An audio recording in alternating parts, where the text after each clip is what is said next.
This is Geek Gab, the Geekerific Gab Fest, with your hosts, Dornall, Brian Niemeyer, and me, Daddy Warpig. We are back. That's right, Geek Gab every Sunday night, 7 p.m. Eastern Standard Time, live on YouTube. We are here bringing you the absolute best in Geekerific talk. Anything geekish goes. And as is my wont at this point in the show, I'm going to pause for a second and allow my co-host, Brian Niemeyer, to say hi. Dornall is not yet with us, so at the same time, I'm going to scamper off to see if I can get a hold of him and get him back on the show. Take it away, Brian, please. Hey, good evening, everybody. Hey, everybody, what's going on? Oh, there we go. That's Saved right. by the bell at the very last instant he could possibly join us. I am that damn good, guys. Well I'd like played. to welcome everybody to the Geek Gab. See, that's how you create tension right there. Yes, it is. I wish we all had some dramatic music queued up for something like that. Speaking of which, I have spent a lot of yesterday and some of today listening to royalty-free music on the web to try and get something licensed for bumper music for the show. And so I've been listening to a bunch of different songs. I kind of had one, set out in my mind that I liked, but we couldn't license, but I'd like to find something close to that. And I have found a couple of resources that will only charge $99 or $250 for licensing the music royalty-free. Royalty-free doesn't mean it's free. It just means you don't have to pay for it every time you do a show. And so I have also found a good source, a good potential source for bumper music that makes it available for free. I just have to see if there's something there I like and if I can answer one question, get one question answered as far as they say, if you're releasing it on movies or whatever, that you need to go to the agent and license it there. So I don't know what they would think about a podcast that is not currently have any sponsors, but may at some point in the future. So if I find a song that I like and I can get in contact with them and iron that out, we might actually be able to get some great, killer, top-notch music for no charge, which would be, in my mind, the best solution, actual professional music without having to lay out lots and lots of cash. I don't know about you, but that sounds good to me. I'm just wondering who would possibly sponsor us someday. It'd be a good fit. Well, the Audible.com has a program that if we give an advertisement on the show and people actually sign up using the name of our podcast, then we get a small fee from them. I'm not looking at this to make a lot of money, a ton of money, because I don't expect that we will, but it would be nice to defray some of the costs I have incurred over the last few months, just to, break even with the new stuff. Anyway, and we do appreciate all your time and expense and effort. What would you guys think about going like all classic 50s game show and having like Geritol or somebody? I think that'd be funny. I don't know. I do want to... Well, I think I could be a great spokesperson for Pepsi, considering I live on it. There you go. That was an ad right there. It was a quarter. All right. Sweet. I think I do want to. I want to echo. Thanks a lot to Daddy Warpig for doing all the hard work, rounding up all the art and everything. This is cool. Thanks, guys. Okay, we have the topic of tonight's show. I called it the Stellar Sunday because, alliteration. But what it's about is a great actor playing a great character on a great show and a great series of movies passed away last week.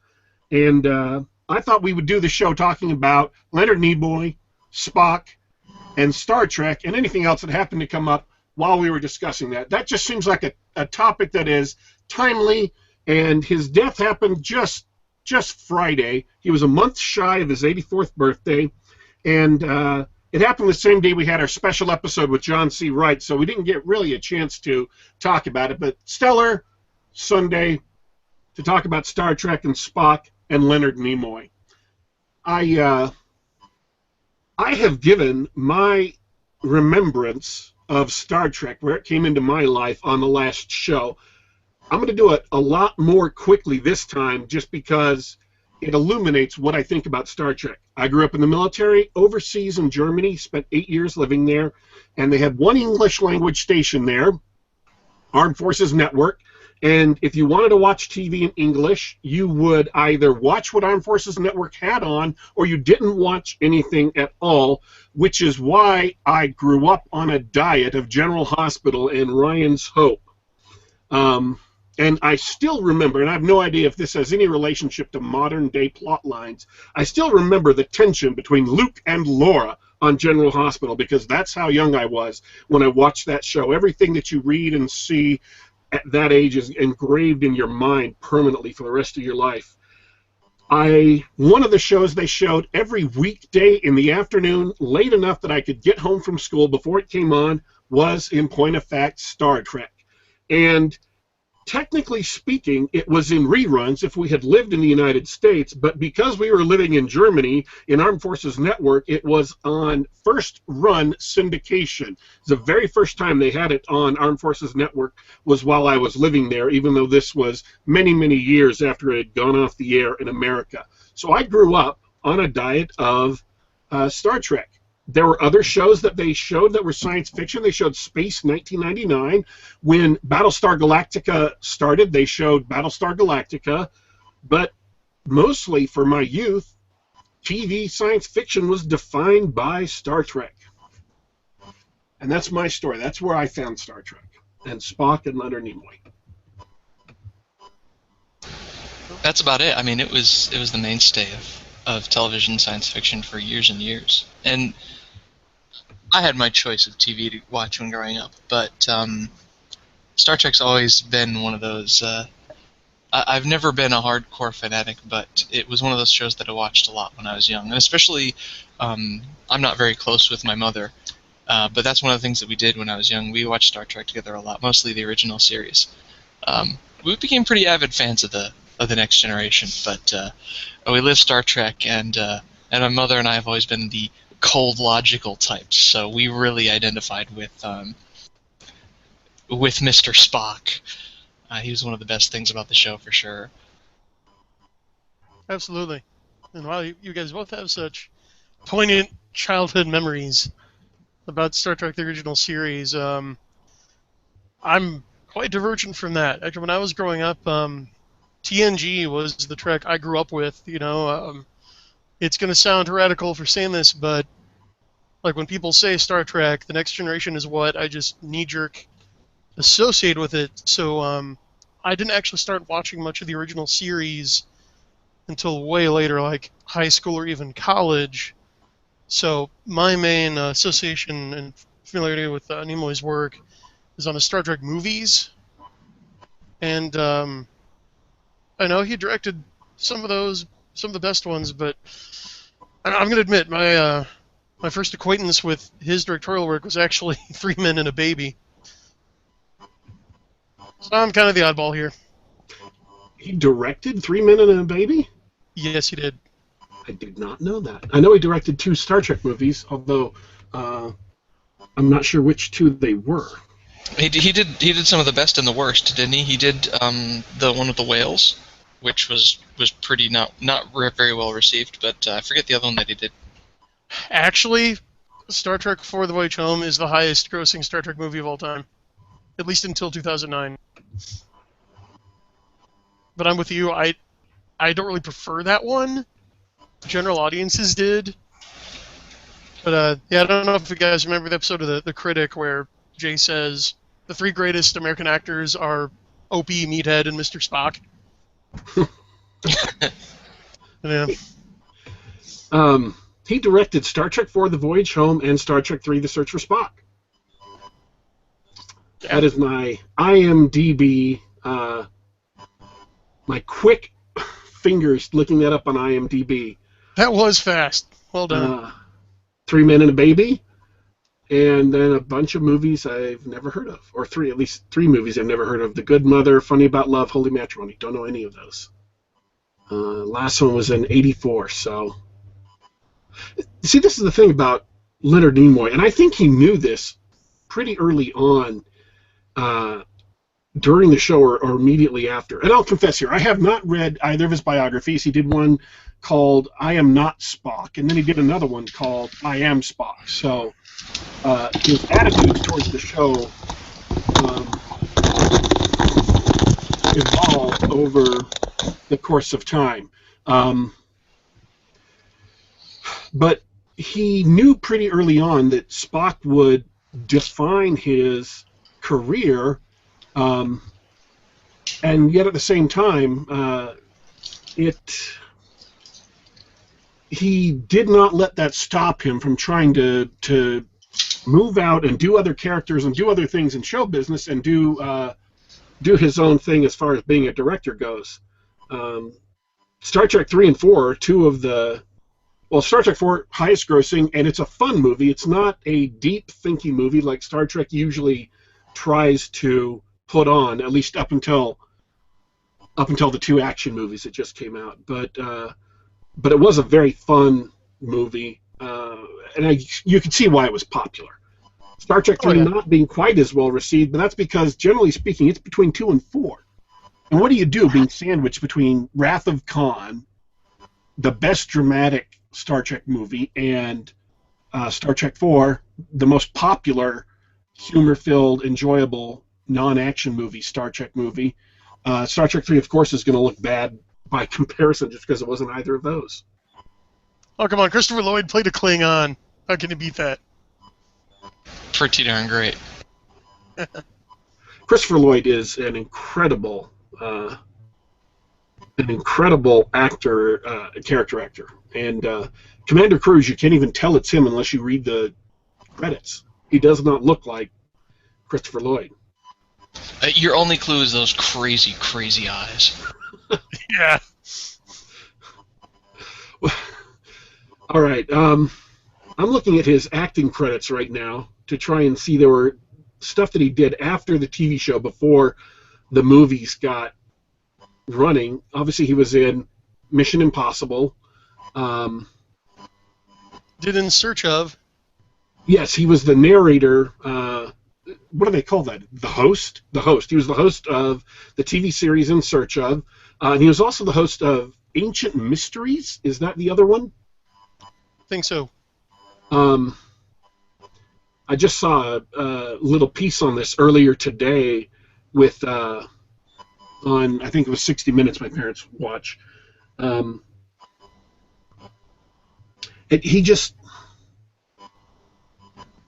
It seems like when he got out of Star Trek, he knew that everybody would remember Star Trek and everyone would remember Spock.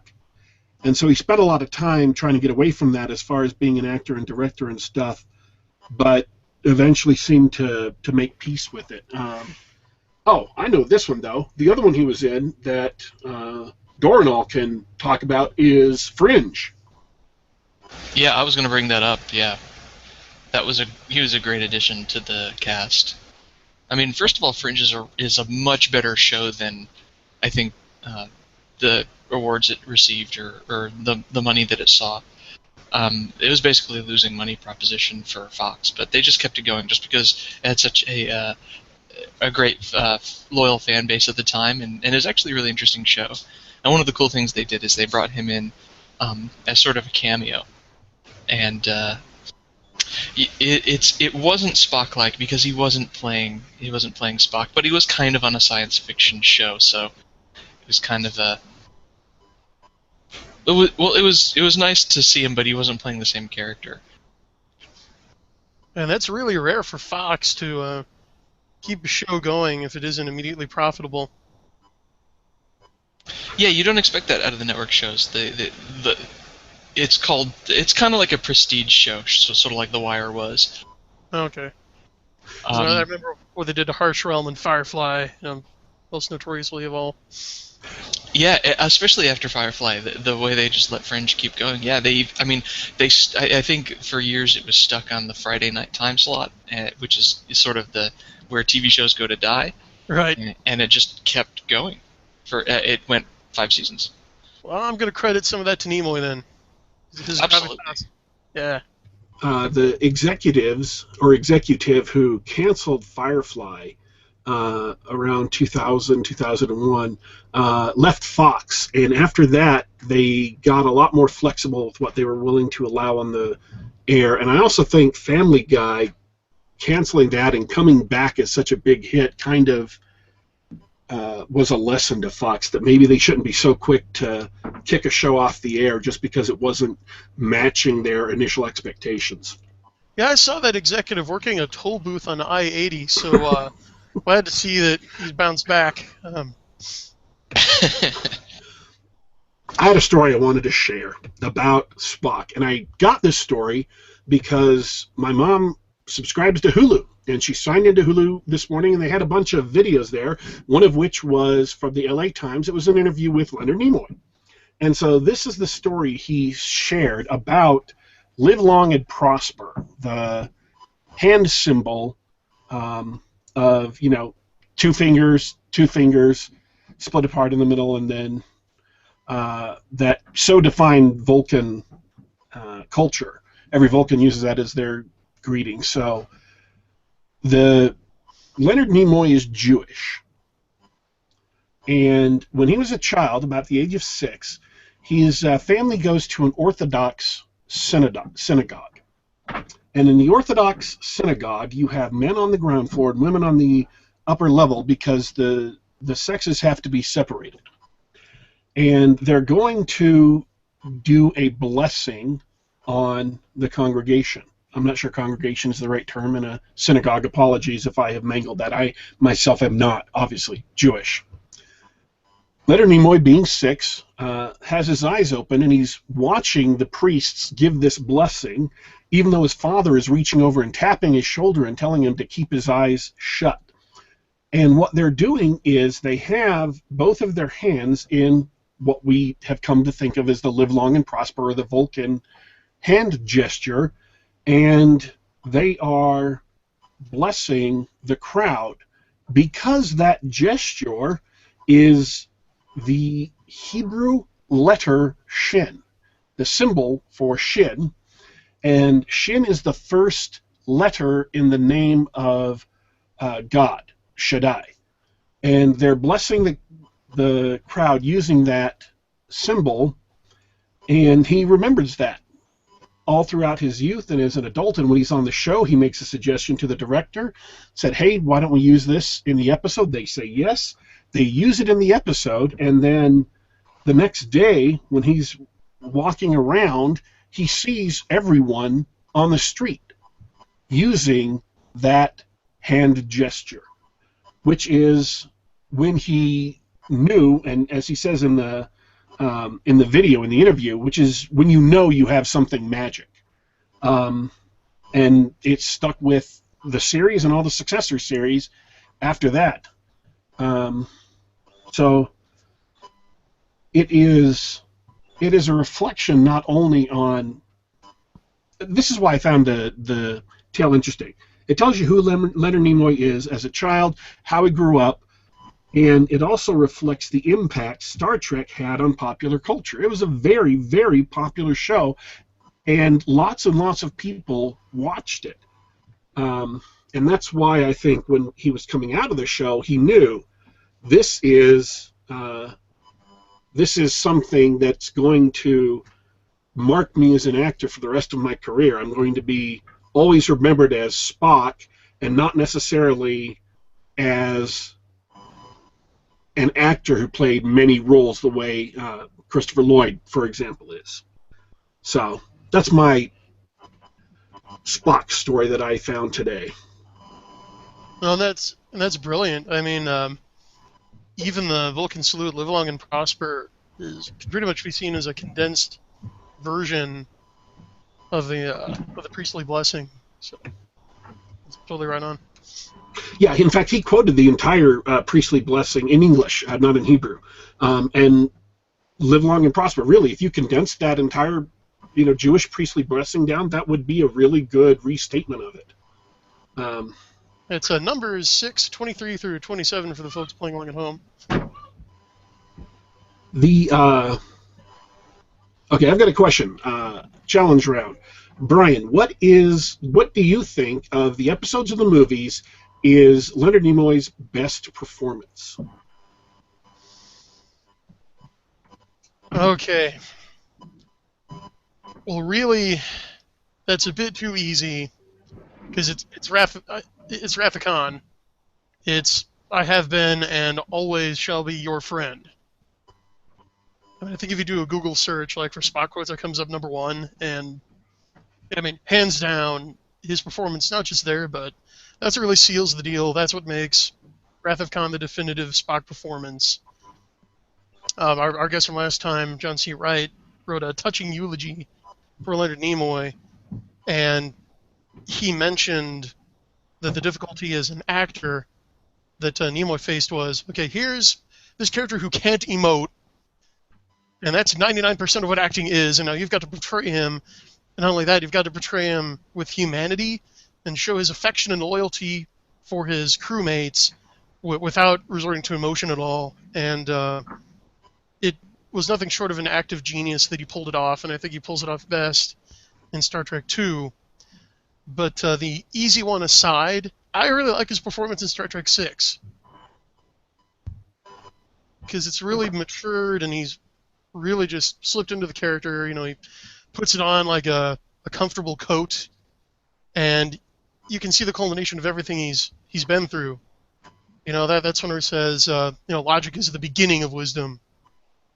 And he plays a bit more fast and loose with the Vulcan rules, like excuses lying by saying, oh, it's just an error, it's just a guesstimate. And I don't know about you guys, but I just really like the whimsical performance. It still has a lot of gravitas in Undiscovered Country.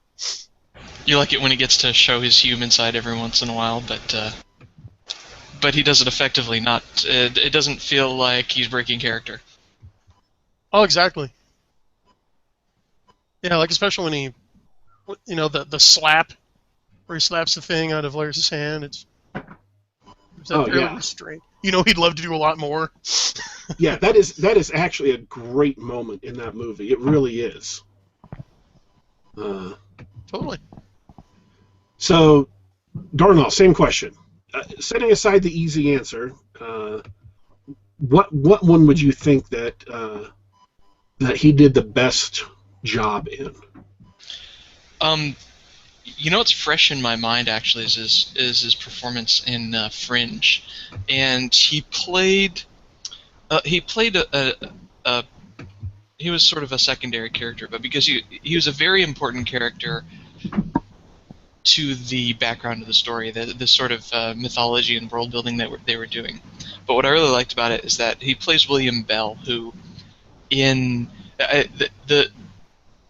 all the events that happen in Fringe are because of basically two mad scientists. One of them played by Leonard Nimoy, and the other one was played by I forget his name, but anyway, William Bell is sort of often disappeared, and he presumed dead, etc. And he shows up midway through the first season, I think, and so he gives this performance where you sort of know that he's probably quote unquote the bad guy or the bad mad scientist, and so he's got to convince the main character, Olivia, as well as the audience that, hey, I might not be the bad guy here. I might be a victim in all this, etc. And he gives that impression. He does a really good job of sort of selling himself like he's old and kind and smart and everything, even though there's this underlying, yeah, but I'm really a mad scientist kind of vibe to his performance, and it's difficult to describe it better than that. You would have to definitely watch that, but I really enjoyed those first few scenes after the holy crap, look who's guest starring on Fringe sort of shock value dies out. The what he does in those scenes, those short scenes that aren't really. It's more those scenes are for laying groundwork, right? He's not really an important part of the series at that point, but just what he does with those is really nice. Excellent. According to IMDb, Leonard Nimoy started acting in 1951. And the last Star Trek movie featuring the entire original cast came out in 1991. So that was 40 years just there. And then, obviously, he's had all the, 24 years since then, where he's done bits and pieces, the last one of which was a couple of years ago for Star Trek Into Darkness. So he has a list of credits here on many, many TV shows, several movies. Do you know what Them is? I think I do. Is that the giant ants? It's the Giant Ants movie, the iconic Giant Ants movie of the 1950s, where radiation makes common ants grow huge. He had a bit part in that. Because why not? He had bit parts in a lot of, one episode parts in Dragnet, in a couple of westerns I just lost, Rawhide, Twilight Zone, Wagon Train, which is ironic because Star Trek was once described as Wagon Train in the stars. That's how the creator of the series, Gene Roddenberry, described it to, I believe it was Paramount, CBS, who they first sold it to. He did an episode of Perry Mason, General Hospital, which, again, I just mentioned I had watched that in Germany. Dr. Kildare, The Outer Limits, The Man from U.N.C.L.E., The Virginian. And those of you who don't know what these TV series are, rest assured, these are landmark TV series of the 50s and 60s. Daniel Boone, Get Smart, Gunsmoke, Mission Impossible, which I already mentioned, Columbo.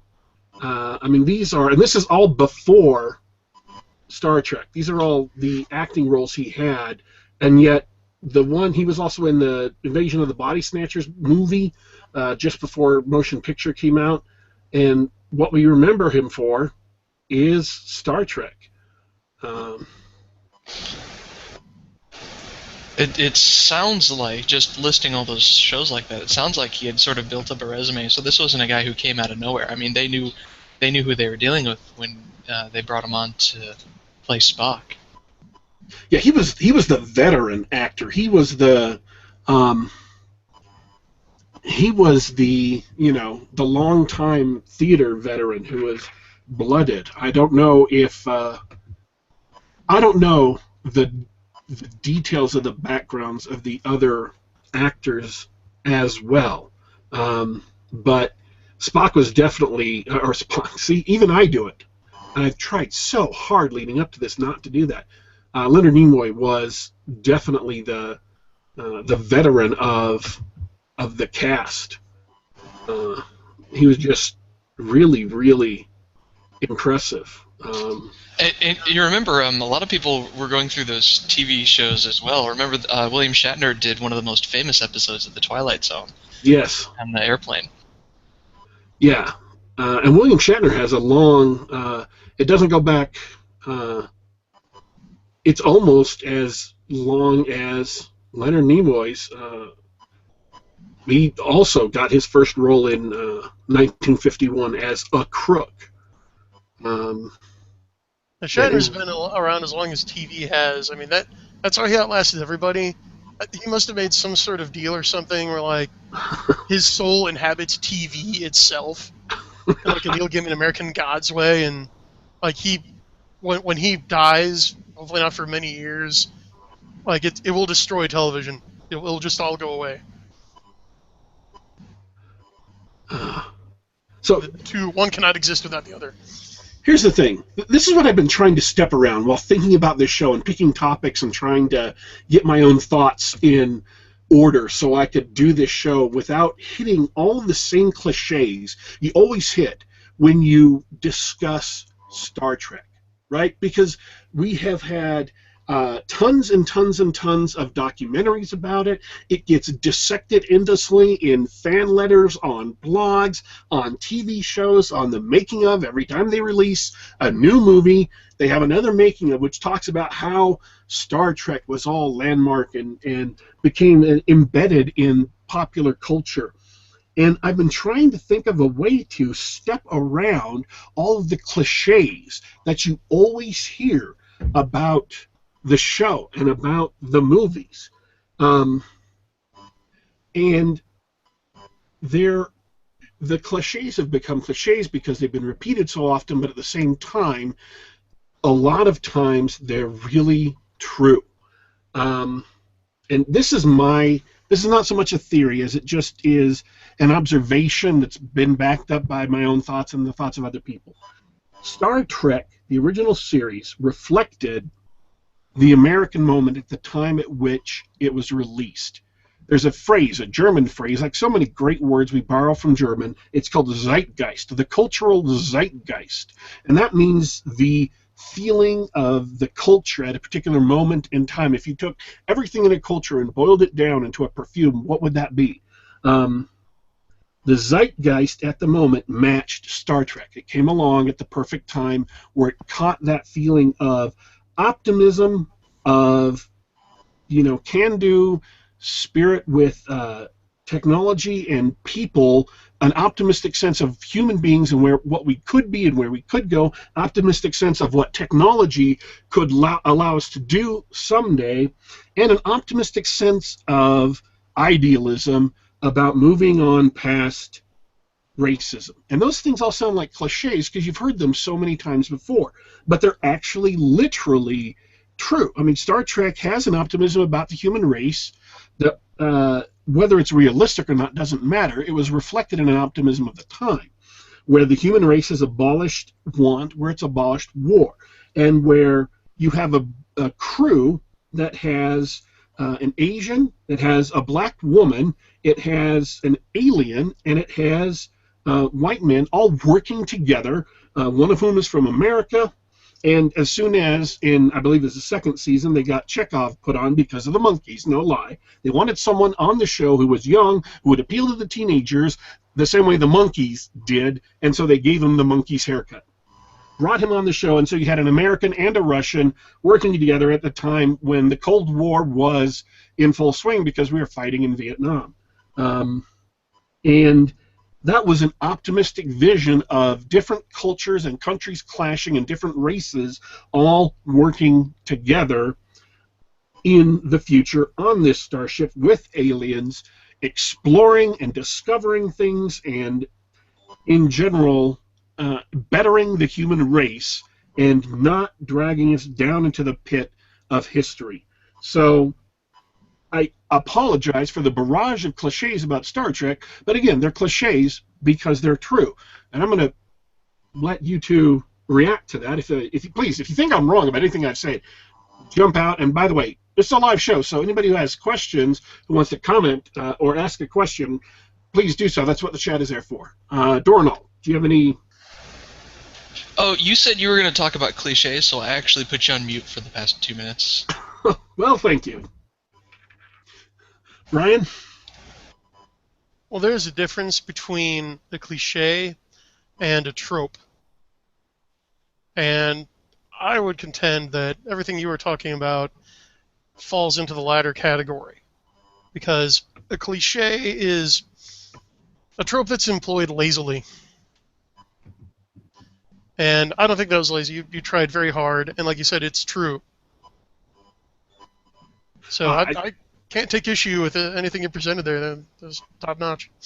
So what you were saying is that, like, people who are not actually thinking or trying to back up their statements, who just roll those off because they didn't think about it, that would be a cliche. But because I took the time to establish my argument, that makes it a trope. That's one of the things that can make it a trope. Yeah, I mean, okay. Just my college professors would be proud of you. Yay. They drilled that into me. If you're going to make an argument about a book or a movie or something, you have to support it with evidence. Well, like Spock said, because he said that college professors would praise me. I find that insulting. But, no, they're right in this case. And I read TV tropes a lot. I love that site. But no, it's just that you're tapping into the zeitgeist, like you said. Thank you, German, the Lego language. It's awesome. And Star Trek has built itself into, it tapped into, and it became a part of the American mythology. Okay, our shared cultural headspace. So I don't think discussing in terms of archetypes and tropes is off, not a bounds. It is a quintessentially American science fiction show. I mean, it is American as the very myth of America itself. God, that sounds like a cliche, and I'm going to try and prove to you it's not. The original genre, America has created two great literary genres that are original to America, that are born in America, and I would argue could not have been born anyplace else.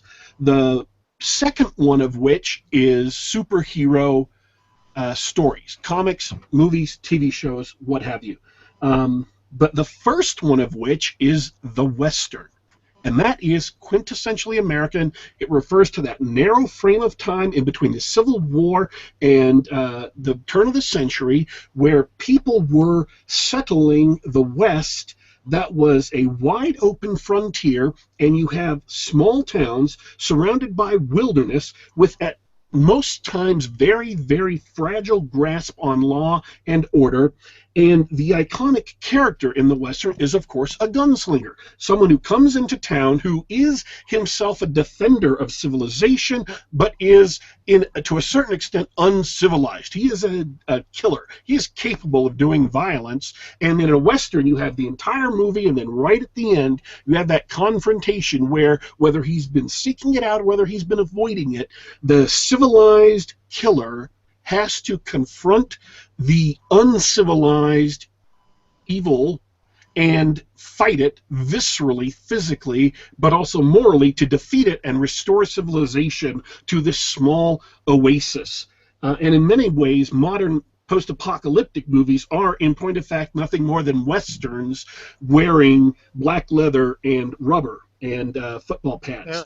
Yeah, you're right. The only thing close to Westerns in world literature would probably be Chinese wuxia fiction.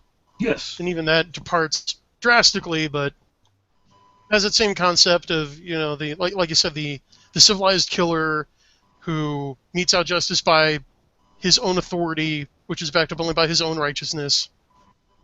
Yeah, totally. And it's interesting to bring up Westerns and superheroes, because I would argue that Star Trek has elements of both. You already pointed out that it's wagon train in space. Okay, so there's your Western element, and then, I mean, come on, let's be real here. A Starfleet captain is basically a superhero, and when you get that fourth pip, you've kind of transcended normal human limitations. Now, are you talking about the crazy technologies or anything, or are you talking about how absolutely awesome, like Kirk and Picard are at just about everything? Both. They're awesome at just about everything, and it's lampshaded or like it's hand waved with their technology. But yeah, they can't lose. You're totally right. Yeah. Again, Spock made captain. So when you become a captain, they give you command of a starship, and starships can blow up planets. They give you command of weapons of mass destruction, the likes of which our world has not yet seen. I want to drop back for a second though to Westerns. So that frontier, the story of the Western is exploring the frontier, settling it, civilizing it, finding out what's there, and growing civilization. And if you look at a lot of the episodes and themes of Star Trek, it is a Western. They are exploring the unknown, right? They're on a 5-year mission to explore strange new worlds, seek out new life and new civilizations, to boldly go where no man has gone before. They are deliberately beyond the civilized frontier of the Federation, which is back east, past the Mississippi, metaphorically speaking. They are out in wild territory, unorganized territory. They're out in, Oklahoma territory or Kansas or wherever.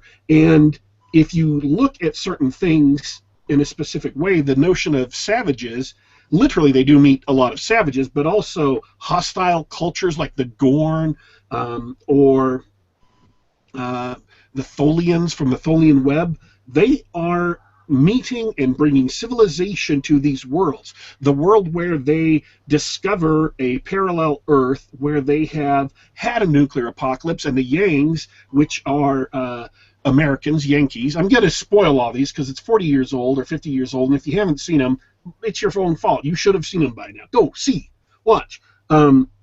Are controlled by Chinese communists called the Combs, and he pulls out the Constitution, the U.S. Constitution, and symbolically, by giving them back the U.S. Constitution, he gives them back the notion of a limited government of the people, by the people, for the people, and restores civilization to this savage world. If you look at the Nazi episode, and I can't remember the exact name of it, I apologize, where they go to a world that's been set up along the lines of Nazi Germany, where everyone wears Nazi uniforms. They depose the Reich and return them to civilization.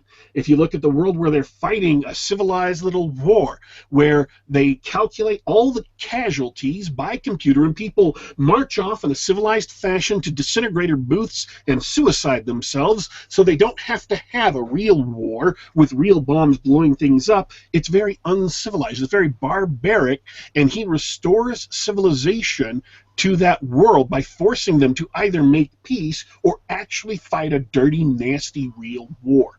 And so the theme in a lot of Star Trek, and I'm not saying that's every single episode, but the theme in so much of Star Trek is quintessentially American in the sense of going into the frontier, discovering it, exploring it, bringing civilization to it, and that is why the show captured the zeitgeist of the time, because it was quintessentially American, and Westerns were still big all through this time. The biggest top-selling shows, movies, were Westerns. They were the superhero movies of the time up until the Hollywood blockbuster era got started, which wouldn't get started for almost another decade later, 8 years later after the show ended, with, of course, Star Wars. But that's another kettle of fish. Another kettle of fish. But yeah, that's my argument, is it became embedded in popular culture because it was so quintessentially American that it just... Yeah, Roddenberry knew what he was doing. I'm just going to say really quick, look at the names of the ships. They're all famous carriers from World War II. The Enterprise, the Yorktown. I think something that's really interesting is that it's a slight diversion from the Westerns, in that Roddenberry was such a I want to say a peace-loving hippie. He had this utopian vision for the future, and it wasn't just. I mean, the Enterprise weren't gunslingers. It didn't feel like they were there to tame it. They're spreading in their own enlightenment, just showing up to all these alien cultures that just coincidentally happen to represent or be literal alternate reality versions of actual Earth cultures, and say, hey man, we can live together and live in love and peace and not have war. Ignore the photon torpedoes. Forget that part. Just, peace and love and working together, guys. The reason why I will disagree with you is because they didn't shoot a lot of people compared to, other shows, but at the same time, almost every episode involved usually both of fist fights and or Kirk seducing some nubile native woman. And so they weren't gunslingers in the sense of shooting people. They were gunslingers in the sense of they did not hesitate to use physical force when confronting these things. And Brad Walker in the chat is saying, there's a Rome Never Fell planet. There's also a planet of mobsters. I think that was called A Piece of the Action.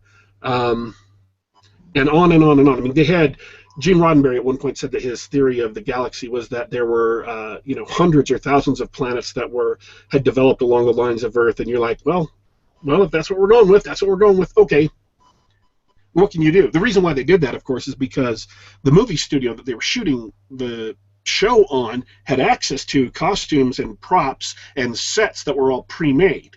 And so a lot of times when they were looking for a script, because they were making 25 episodes a year, I might have lowballed that. It might actually be higher.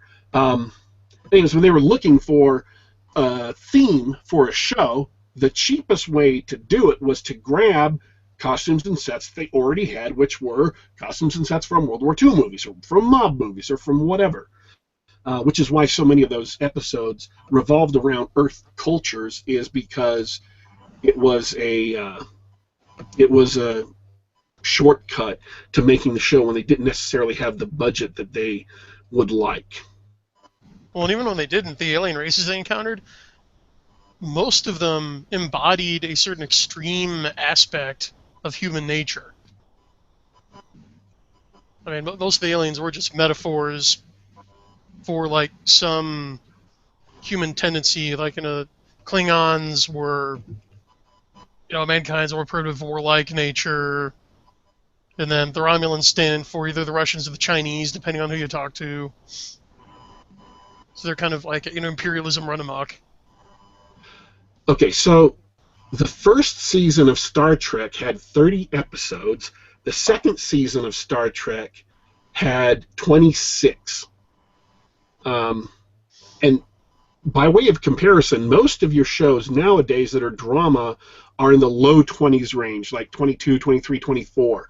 And comedies, half-hour sitcoms get up higher than that, but virtually no one does 30 episodes a year. I mean, 30 weekly episodes is 2/3 of the year. You're putting out new material every single week.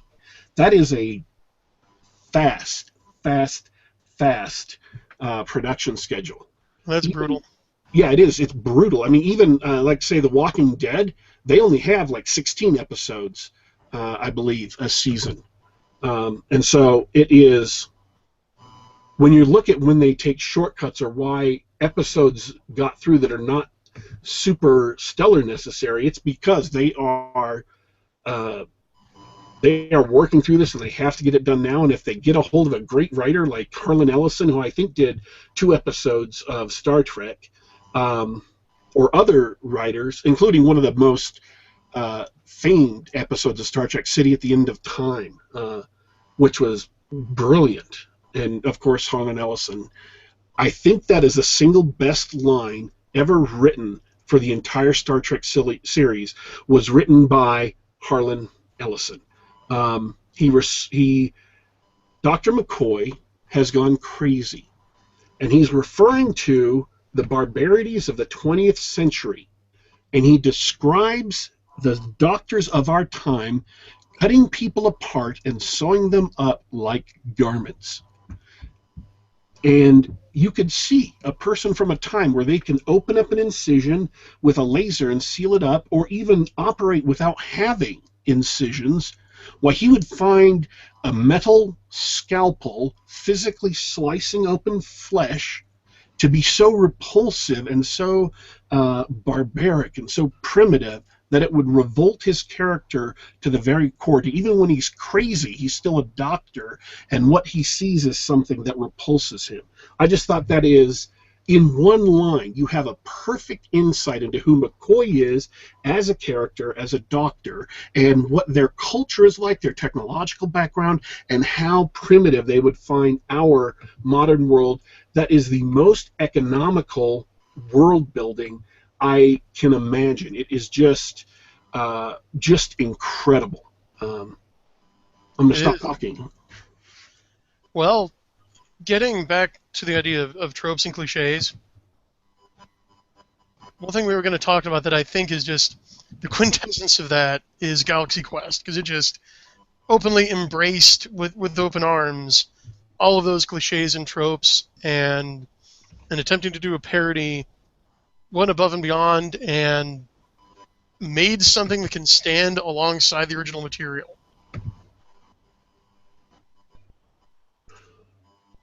Okay, I'm going to ask you to justify that opinion. I'm not saying you're wrong. I just want you to justify it. Well, sure, because I do have my evidence here. So, okay.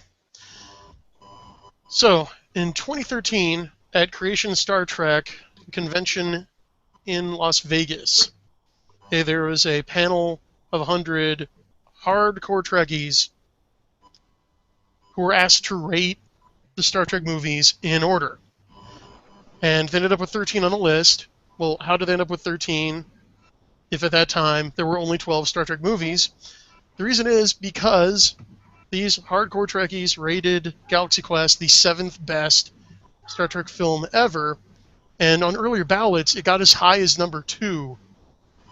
But some people objected to it being that high, so they bumped it back down to 7. But yeah, I mean, it's ranked right along with Wrath of Khan and Undiscovered Country and First Contact. And then J.J. Abrams, who's been helming Star Trek lately, has said that it's his favorite Star Trek movie.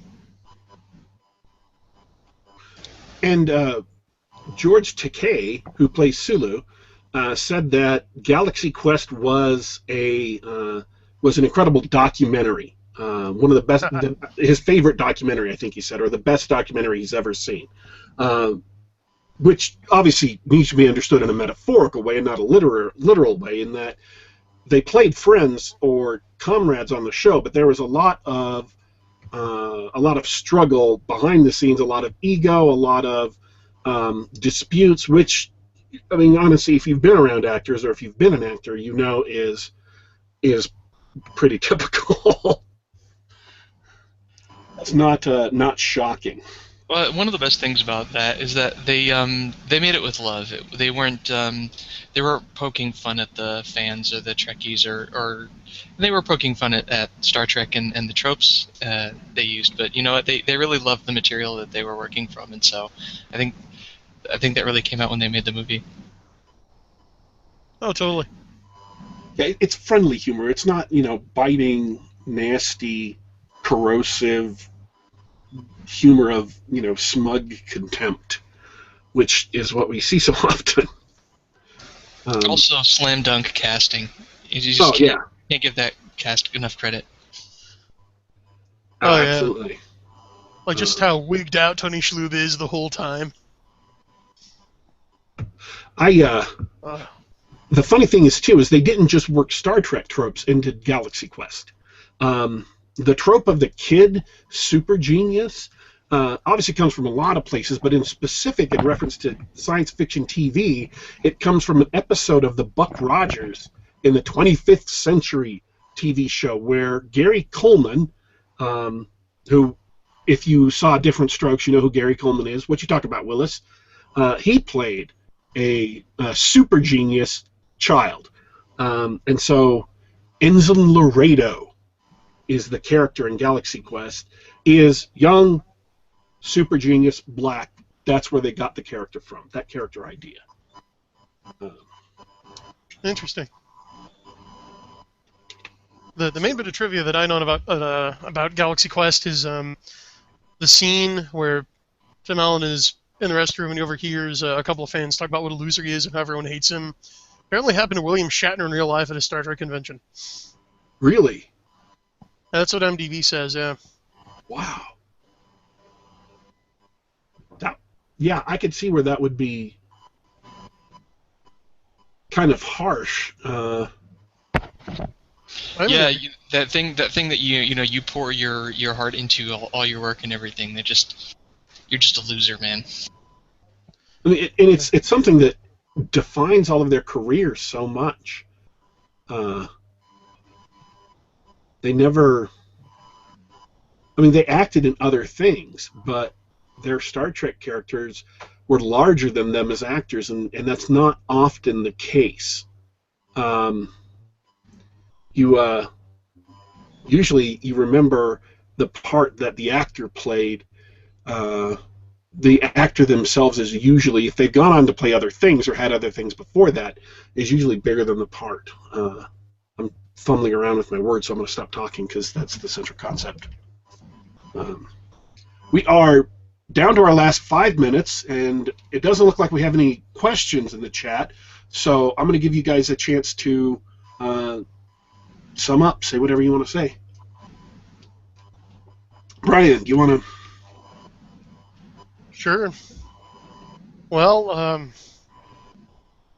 huge loss to both cinema and television and the art and craft of film in general.